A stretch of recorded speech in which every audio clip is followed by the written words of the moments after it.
In transformation, when 2% of a population begin to think in more liberated and spiritually open ways, a new level of consciousness will awaken, bringing about a new reality for the total population.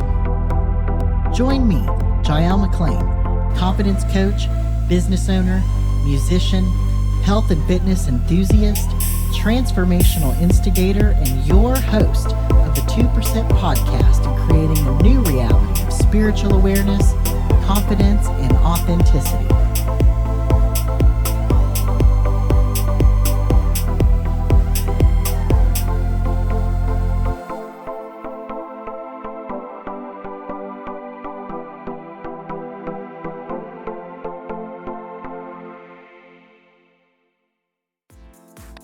Hello and welcome to the 2% Podcast, your source for empowerment, expansion, and elevation. Today marks episode 2 of the 2% Podcast virtual series, and I'm joined by my friend, founder of the Tango Yankee Foxtrot Non-Profit, supporting veterans, Ms. Sullivan. Hi there. How are you? Awesome. It's so awesome to have you today. Well, it's awesome to be here. I know I'm definitely excited about the things that I've got, working on big projects that are difficult to create into reality. We were just talking about that. So I'm really excited to share what's going on. Yeah, I was so excited. So I'm going to take it back for a little bit. You actually had reached out to me. You found the 2% Podcast, and we are connected through the same transformational community. Yes. And so you reached out to me to say, hey, how can I support you with the podcast? And, and this is, I got to hear about the nonprofit that you've created for veterans, and we got to create a win-win here. And so Yes. I'm so excited for you to share with the audience some of the things that you've shared with me already. Oh, I can't wait. Yeah. So, the idea of community give back has always been something that's important to me. For years, I did Special Olympic. I was a team lead up in Montana and did penguin plunges and organized team after team after team to give back to a community, and loved it. Felt really at my fullest for giving back at that time. But as time has passed, I've shifted some of my focus into creating the opportunities to give back into a community and to identify a need and then work towards how can I fix this?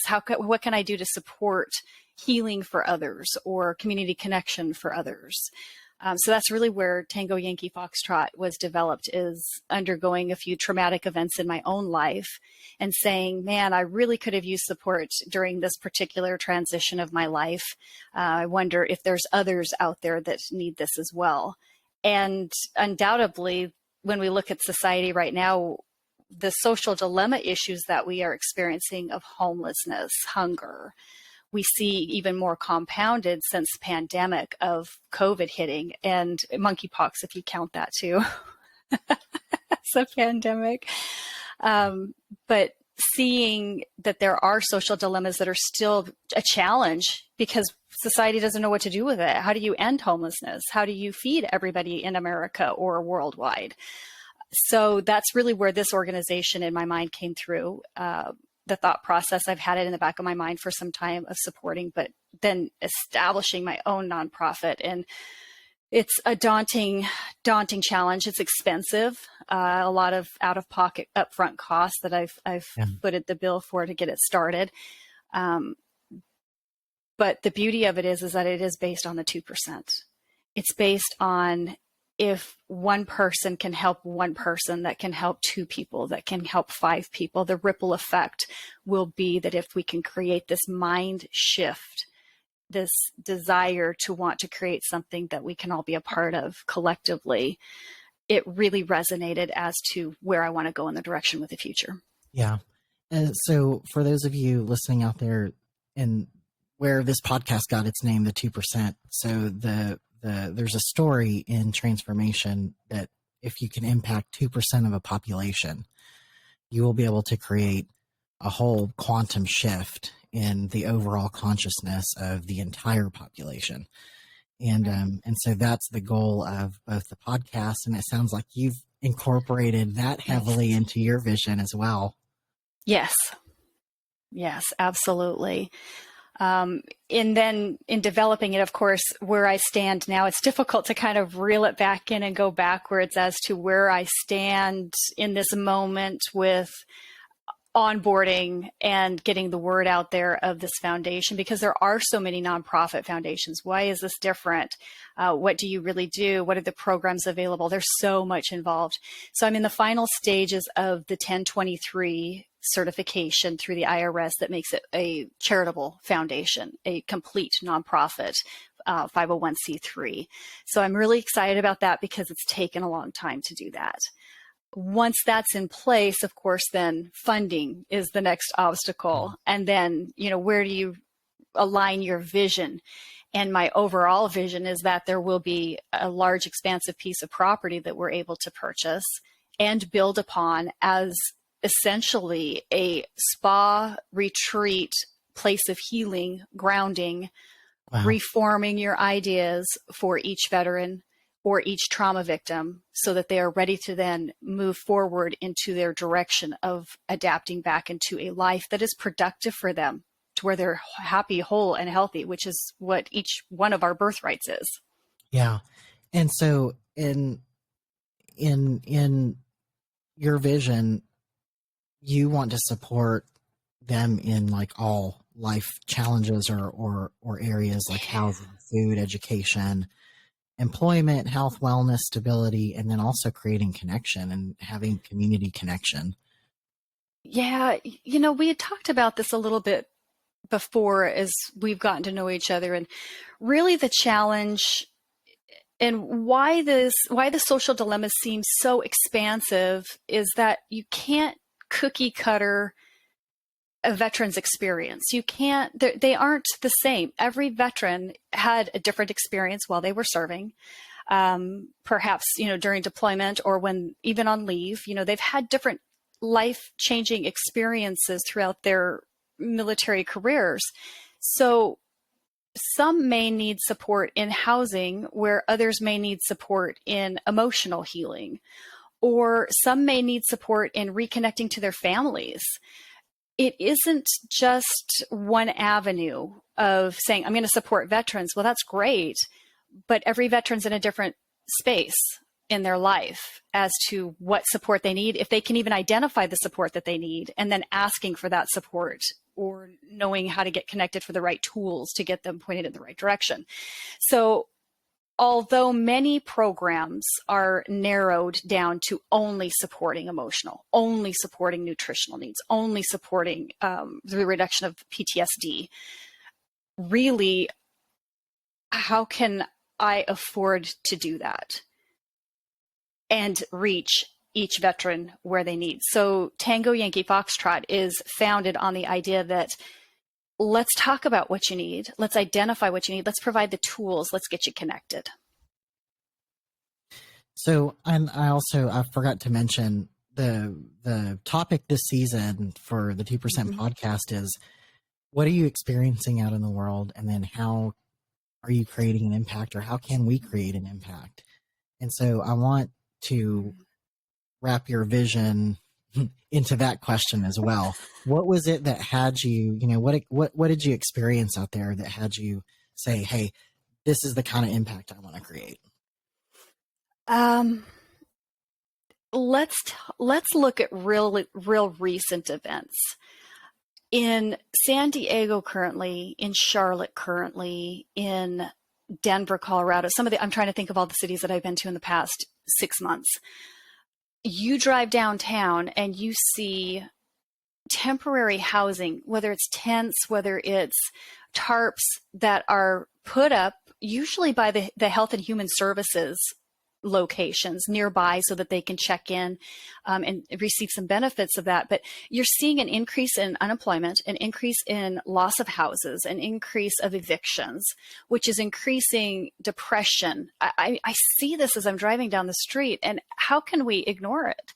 How can you say that couldn't be me? Because I very realistically took a pause and said, had things gone differently and I wasn't managing a restaurant, I wasn't doing this, I wasn't doing that, I would be in that tent. That's my tent.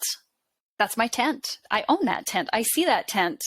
there's their car that's parked right there. You know, it's so relating it to could actually be me. And what if it was me? What would I want? And that was the most recent awakening call of this is a real dilemma. I know that homelessness is a dilemma, but it's not in my face every day. And it certainly isn't relatable to me, where this pandemic has placed it in a relatable space for me. Yeah.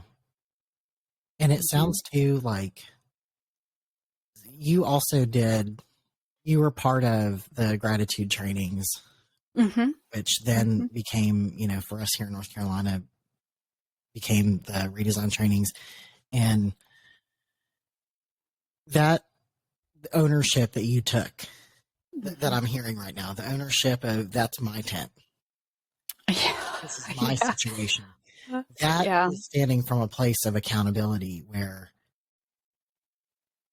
if I'm accountable for it, if I see it out in the world, then I get to be accountable for it if I want to be. And from that place is where we can begin to create impact and true change in the world.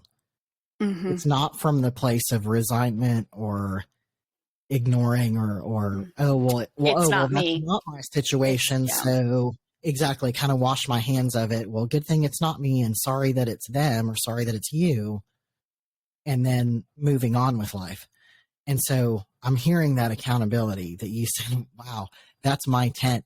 And what do I do about this? Yes, I remember the phrase throughout some of the trainings of, if it's to be, it's up to me. And I take a different stance on it due to my experience and my ties that I've had throughout life. I actually take it as there's a specific phrase, and it just escaped my mind right now, but I'll remember it as we go along, that it's,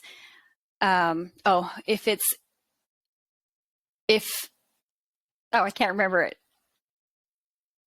So I can't remember it.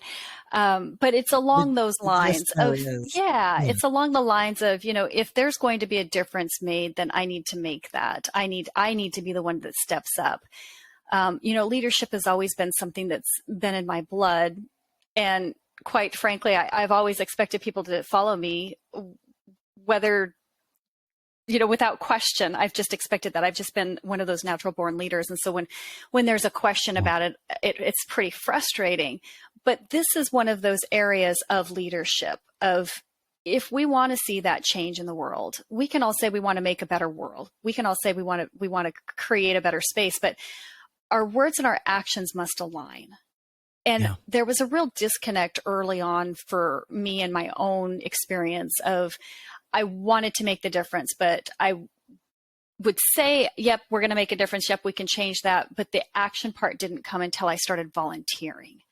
And that community connection is what helped me overcome a lot of the obstacles and challenges that I faced. It's what brought me to some of the coaching training that then turned things to an inward look of what is it within you and why are you denying yourself these things?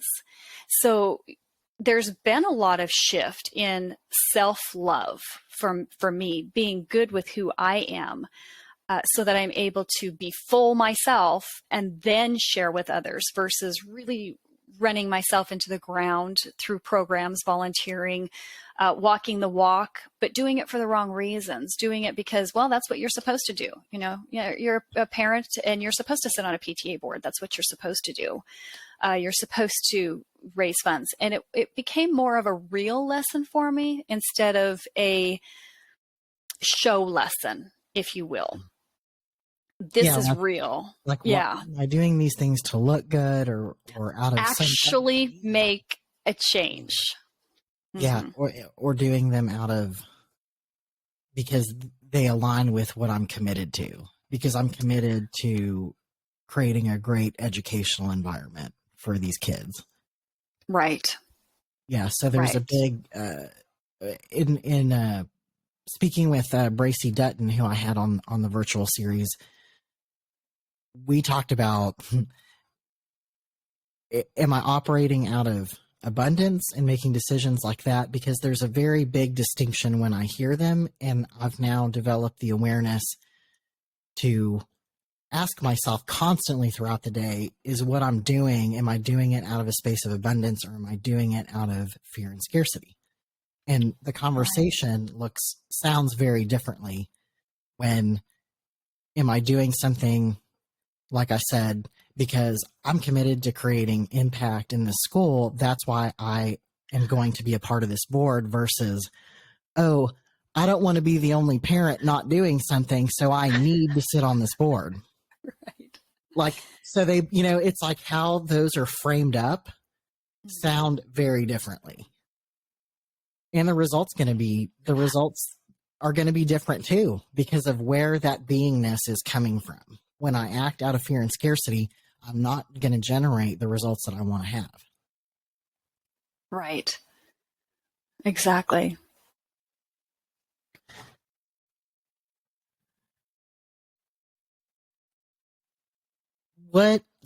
Going back to the nonprofit, so I know you're in the process of creating a website currently.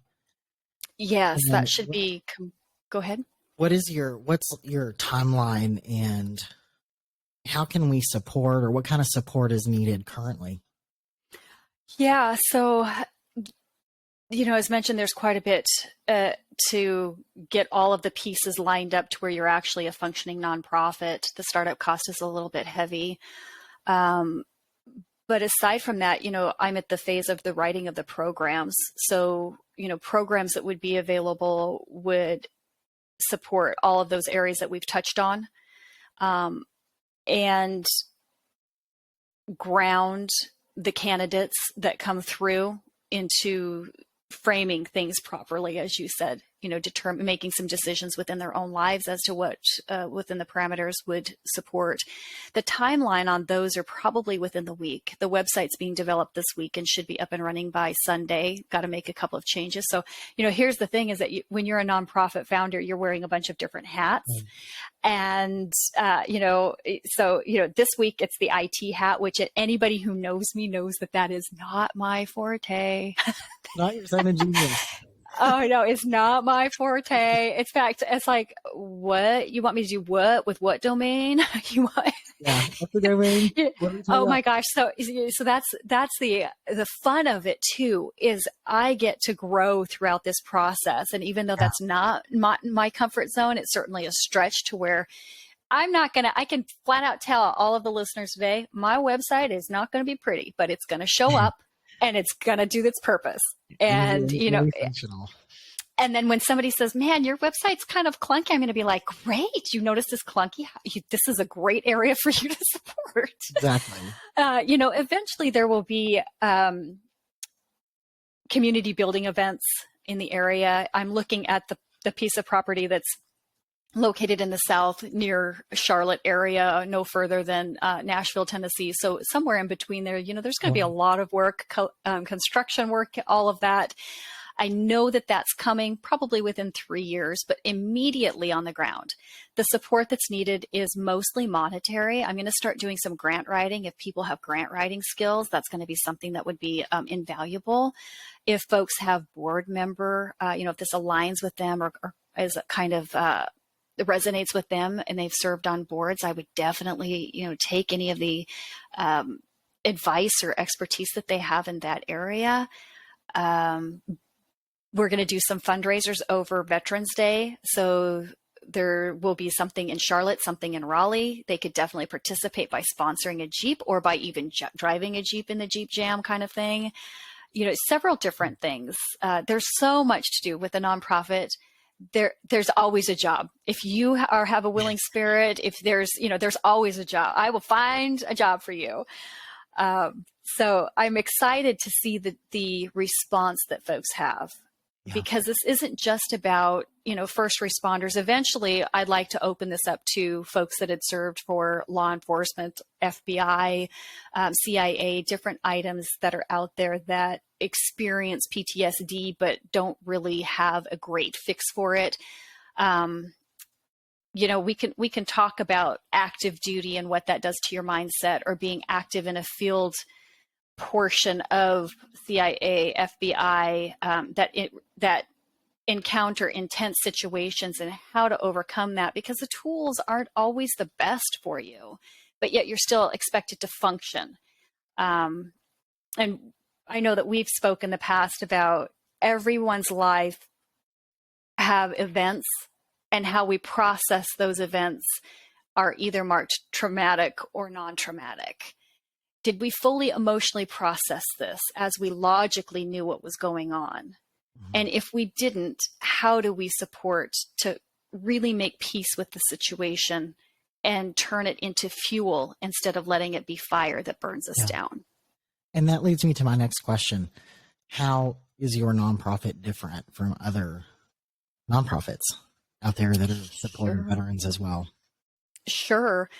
So Tango Yankee Foxtrot is not compartmentalizing. So if there is a veteran that has a need, let's address the need as you stand. It's also taking the stance of the 2%. We're there to create a difference through community connection. And even though those buzzwords are being thrown around, community involvement, connection with this, team building, that, really what those programs are designed to do behind the scenes is be a form of a therapeutic emotional resolution. Mm-hmm. Where a trauma victim or a veteran may experience that intense emotion, or there may be a void now that there needs to be a refueling of that. That's what these programs are designed to do, is say, let's find you your place right now in this moment. It doesn't matter what happened in the past, even though those have shaped and shifted who you are now. Let's take you as the individual now and give you all the best tools to set you up for success moving forward. It's very difficult to do that with just the compartmentalized, here's a gift card, go buy some groceries approach. All the nonprofits are doing good. Every single one of them is feeling a need, but there is so much more room for improvement. There's so much more out there that we can do, and there's a different avenue for us to take it. So like the USO, that's a great one, but that's only available if you signed up before your last date of discharge. If you miss that deadline because you're emotionally processing your last tour of duty that you're coming in from, or your last deployment, or you're trying to process getting home and reconnecting with family, you're not eligible for the interview resume. You're not eligible for any of the things that the USO offers. So our programs are designed to somewhat pick up where that is left off for those candidates that just didn't process that throughout their discharge, and now they need the support. And I love to that, because what I'm hearing is you're incorporating what you've experienced in the transformational community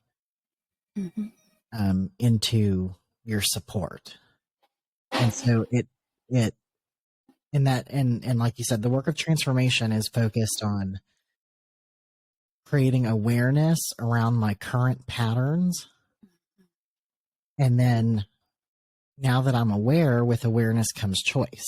Now I can choose. Now that I'm aware of what I have going on in my life, or the results that I'm creating, or the patterns that I'm stepping into, now that I have that awareness, I can choose differently. I can choose to create something totally different from this moment forward. So it's not so much looking in the rear view as it is, yes, those things happened. In my episode with Janine Freever, we went over the distinction of forgiveness, acceptance that it could have been no other way. Mm-hmm. And that was something that she used very much in her healing to move forward from her traumatic situation in her life. It could have been no other way. And then for me, a recent breakthrough was, if I continue to revisit the events of the past in my mind, I realized those are never going to look any differently. So why do I keep going back? Keep looking at them. Exactly. Like, it's like opening the fridge and expecting there to be, when you go to the fridge like 50 times in a night, and it's like, why do I keep coming back here? Because there's not anything new in there. There's not going to be a hamburger waiting for me the next time I open it. It's And, still and the I mayonnaise. exactly. And I realized, like, why do I keep going back there? It's never going to look any differently. What I do, where I can step into my power is in this present moment now. I can choose who I want to be right now. And it doesn't have to be bound by the events that took place in my past or who I was being in my past. Mm-hmm. And so I feel, correct me if I'm wrong, but I feel that's the direction that you want to offer, and like what's going to make your nonprofit unique. Yes. And I remembered the little slogan that I fell in love with so much, and it's, if not me, then who? Yeah. If not me, then who? So it is that mindset of saying, I'm not focusing on what I was in the past. I am focusing on, I am a powerful individual. And although I don't know what this looks like, I do know that I have a leadership role to play in it. And I accepted that a long time ago. I didn't know what it looked like. I'm not really sure which direction I'm 100% headed. I'm not sure how many families I will be able to impact.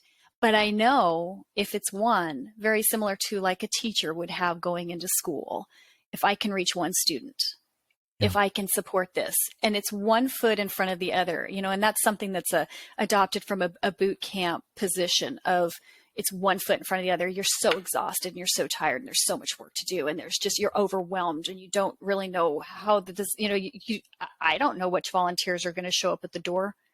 I don't know what funding's going to come through, but I know where it's going. Yeah. And I know how it's going to help people. And so I'm not worried about that. I'm focused on that's what it's going to do, and feeling that joy of, wow, something that I was able to create helped, supported. And really, it's the healing of emotional scars. And I know that we were talking a little bit about the buzzwords back and forth of community connection and community give back. And you hear those things, but that isn't, those are the words that are used, but it doesn't portray or even, there's no way to describe what the community connection does and the therapy that it does for trauma victims and veterans. You want to know how we're different? That's how. By putting those programs in place, it's not about the programming and the written pieces of paper and the getting of the grant money that goes to it. It's about the actual therapeutic healing that people didn't know they needed. Yeah. But they benefit from it. And it's the same with the training that I went through. I don't know for you, but in my experience, I didn't know I needed that until I was on the other side. And then it was so impactful. I was like, that supported me more than any conversations, any type of forum that I had attempted before, any kind of self-help I tried before. This really shifted for me. It created a different individual, someone who was working out of you or saying scarcity or fear. I was portraying in those moments more of a bullying behavior, more of a, my way, the highway, there's no other way. And I was taking things so personal, emotionally wise, where now I look at it like, that is one way to look at it. And although it's taken me longer to get my 1023 easy approval than what I thought it would, boy, when I get it, it's going to be so much sweeter. And I don't have to worry about that. I'm already planning the next step. Yeah. I'm moving on to the next step because I know that the therapeutic connection between these programs, once you're through it, will create that ripple effect. Yeah. But there's a few things in that you just said. So yes, when I experienced the training, I went in because I was going through trauma and I didn't know at the time PTSD from a divorce. Mm-hmm. And I went in there thinking, yes, I get to heal from this divorce and, that pain. And then it opened up like, oh yeah, yes, I went through this divorce, but then there was who I was being in my life the whole time, which I realized like oh, I'm the context for everything that shows up in my life. So the divorce showed up because of I was the context for it to show up. And so I got to step into accountability and be accountable for how I created that situation in my life. What I didn't think would happen was me looking and having the opportunity to create awareness and look at the rest of my life, you know, outside of that one event. Like, okay, well, who was I being for the last 30 years? and let me look at my results from my entire life. Like I've been wonderfully effective at times and wonderfully ineffective at times, and created absolute train wreck chaos, and then went to blaming everyone else. Like, oh, they did this and she did that and he said this. And, you know, I was going, if it didn't go well, I was looking to blame outside sources. And if it went well, I was ready to like go, oh yeah, I did that. That happened because of me, you know? And so I got to like really take a hard look and apply some intense ownership, extreme ownership around the results that I'd been creating in my life. And then I got to see, oh yeah, this divorce showed up because I was the context for it to show up. Everything that shows up in my life, I'm the context. The great stuff, the negative stuff, the good stuff, the bad stuff, all of it, I get to be accountable for ultimately. And so, and then I heard too, you know, simply not knowing you needed the program until you were on the other side of all of these breakthroughs. And that was exactly my experience too. I went with the intent of, oh yeah, I'd love to get some leadership skills and heal from this painful divorce I went through. And then I'm on the other side of breakthrough. And that's why I started all of this, because it has been the same for me. The most impactful, real, life-changing, life-transforming, actual, practical, logical tools that have helped me understand, okay, how do I shift when I'm in a negative space? How do I shift out of the negative space and shift into some other emotion or space that's going to be effective for what I'm up to? And so I heard you also speak into, okay, this form's taking a long time. And what it sounded like is, in the past, you might have been really upset over it. Why is this taking so long? I needed it yesterday. Exactly. Exactly. And like pushing things forward and being in a lot of resistance and phone calls and pushing people and insisting. And I've been very similar to that in my life too. Like I get things done. Mm-hmm. And it's painful for other people at times and myself. And so I heard you say, frame that up totally differently now. Like, yeah, this form's taking a long time and that's okay. And now I heard you shift, like this is coming in its perfect timing. And when it comes through, here's all the other stuff that get to happen at that time. Like you're thinking forward from a totally different place and not simply a frustration, like, and trying to control this thing. Absolutely. I also know I went about protecting the nonprofit. I had read recently about a nonprofit that the founder of it was voted out by the board that she had put into place, and they basically took over the nonprofit. And so her dream was pretty much at an end at that point. So I've, in setting up the nonprofit, although I've done it fairly quickly, condensing items into just a few months that would normally take a few years. In doing that, I was very selective with the board. I was very selective because I want those that align to the 2%. I want those that align to, the love and above vibration. And I want those that are going to create a sanctuary, a healing space, and hold with respect each of the candidates that come through. this isn't a commercial entity in my mind. This is it is a healing space that I'm creating, and it gets to remain that way. It gets to be that way. So although I don't have all the other pieces lined up, I do know that that is a fixed point in this vision, is that it is going to be a healing space for people to breathe, candidates to breathe and recenter, reevaluate, personally, look within as to which direction do I want to take, because only they know. Only they know. I can provide the connective tools. I can provide, circumstances that would help them join to a new community and find grounding and roots within civilian society. But it is up to that individual candidate. So much like you had your breakthroughs and I had my breakthroughs within training and coaching, those tools will be made available.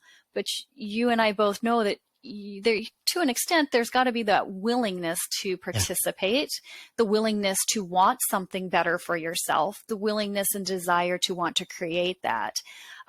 Those are things that each of us get to choose. And I will support those that want that in their life. Absolutely. Yeah. I'm excited for what it brings. I am not getting bogged down in the details. I know that in perfect order, things will align. Some folks call that faith. Some folks call that, divine alignment, or, different factors like that. Some folks just say, you're simply trusting the universe, whichever it's beautiful. However you frame it. I do know that it's a power greater than me. Yeah. I know that I have a role to play. I know that this is a calling or a direction, if you will. It's near and dear to me. I'd been overseas many a times, and I've had some very painful experiences on foreign soil that were not fun, were traumatic. And like you, suffering from PTSD, how many others out there have gone through a divorce or gone through something extremely terrible in their life that they are suffering from PTSD? And what is there out there that supports them? Their friends, their family, if they're lucky. Prescription drugs is really where we end up turning to, which only numb the pain. They don't process the pain. So, I am excited to bring to fruition a program, a system that is useful, practical, and works. Yeah. Oh, and this is definitely that. This is, yeah. Yeah. After this program, like I told Chris Delgado, like I knew during the program, there was a weekend that we had, and I knew that weekend, like I am going to be a trainer, a coach in some sort of capacity. And I don't ever want to not be in this work. This work it's powerful. It's powerful. It's joyous. It's a roller coaster. It's continued self-development, continued awareness. Like every day it's, okay, where was I effective today? Or, oh, I missed something, or I missed a meeting, or I'm late to something. And I get to look at constantly throughout my day, like what had me be ineffective? What in me had me be ineffective to having this goal or this meeting or this job happen? And it's applicable to relationships, love, marriages, careers, every area, anything that we are up to creating. This program and these trainings will have an impact. And as you say, like they'll only go as deep as I'm willing to go deep within myself. If I'm willing to look and do the work, there are breakthroughs and there's healing on the other side of it. 100%. Yes. And, in contemplating, it's difficult to put into words for everyone to understand, but there's a set of yellow boot prints that you step into, and it's a Marine thing, but there's a set of yellow boots that you step into as your first initial steps at boot camp, that you commit, you take those steps. And that's where the reprogramming begins for you, for your military career. I've often thought, why is it that we don't have a deprogramming stepping out of the military? Wow. Yeah. why is it that we're expected to go from a civilian life and we get training, hands-on combat, sharpshooting, you get training, elite program, which direction you're going in, where's your MOS, what are you reporting to? There's direction, you're trained, you're guided. But upon discharge, upon ending that career, wow, what do you have? We expect everyone exiting the military to just pop right back into their civilian life that they've been out of touch with, virtual connection, telephone connection, leave connection. But think about friendships that you've had maybe 4 years ago, or even high school connections that once you separate from a job, even my last career, man, I had best friends like you couldn't believe. And we Snapchat once in a while, or we check in, hey, how's the kids? But it is just that. It's only a snap the pulse to say we were so close once and we were considered sisters, or we were considered in a connection of community, but we've grown apart. Why is it that we expect that not to happen when there's deployment, when there's a tour, when there's this, when there's that? And the void is the focus on your military career, your military lifestyle, your rank, your title, achieving more, being the best, being the elite, dropping your 5 pounds, keeping within weight, making your PT criteria. Why is it that we expect to just drop right back into civilian life and know that you're adapting to, okay, I'm supposed to do what for who? Because those things are not as pressing, if you will.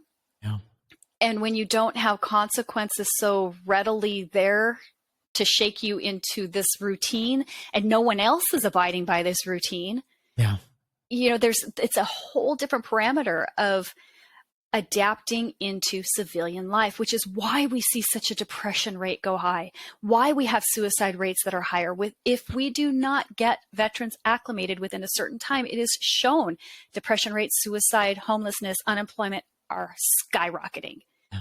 They're skyrocketing. So let's do a deprogramming from that, and let's do an actual programming into, okay, this is going to be compartmentalized, or, you can shift, but here's 2 weeks for you to transition. And here's the tools that you need to figure out which direction who are you now? Yeah. Who do you want to be? Yeah. Because you have the power to determine who you want to be.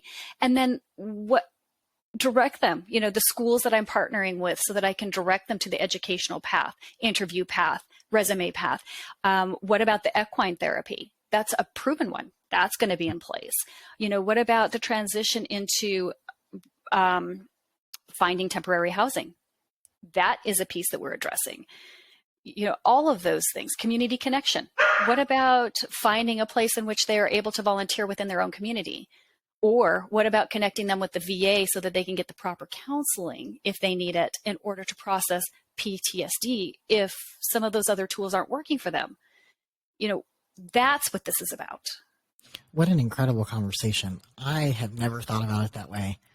And not only a deprogramming from such an intense environment, but then add trauma, add PTSD into that. And I mean, I'm very clear now on, and I can't understand it because I haven't been there, but I'm very clear on the challenge that you want to address now. Mm-hmm. Wow. Just totally incredible. I think it's a huge undertaking. I'm not willing to candy coat it. I am embracing it full on. Yep. And as no limitations. Said, and we're here for it. all these big achievements. We talked about achieving world peace in her lifetime, right? Ending homelessness. Right. All of these different things that we discussed today, like we have chosen to be part of this 2% to create change in our lifetime. And we're here for it. Yeah. So that's how we're different. We should be up and running with our website by the end of the week. We will be setting up all of the donation requests, etc. And as soon as we have our 1023 EZ form that has been approved, stamped, we will be able to start working those programs. supporting Awesome. the communities and building the things that we want to see as a change. So I will be dropping the, it'll be www.tangoyankeefoxtrot.org. I'll drop that in the video description. And then how else to get in touch with you?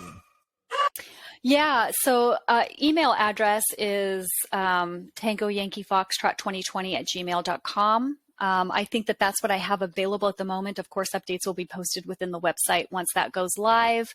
And I expect launch to happen on that on Sunday. Awesome. So I'll stick all that information in the description. And thank you so much for being on the 2% podcast today. And I've got in the background. And, they're wanting to be a part of it. No, I so appreciate it. I so appreciate your time. To see what you create and the 2% podcast, we will continue to support you in any way we can. Oh, fantastic. Thank you very much. Thank you so much.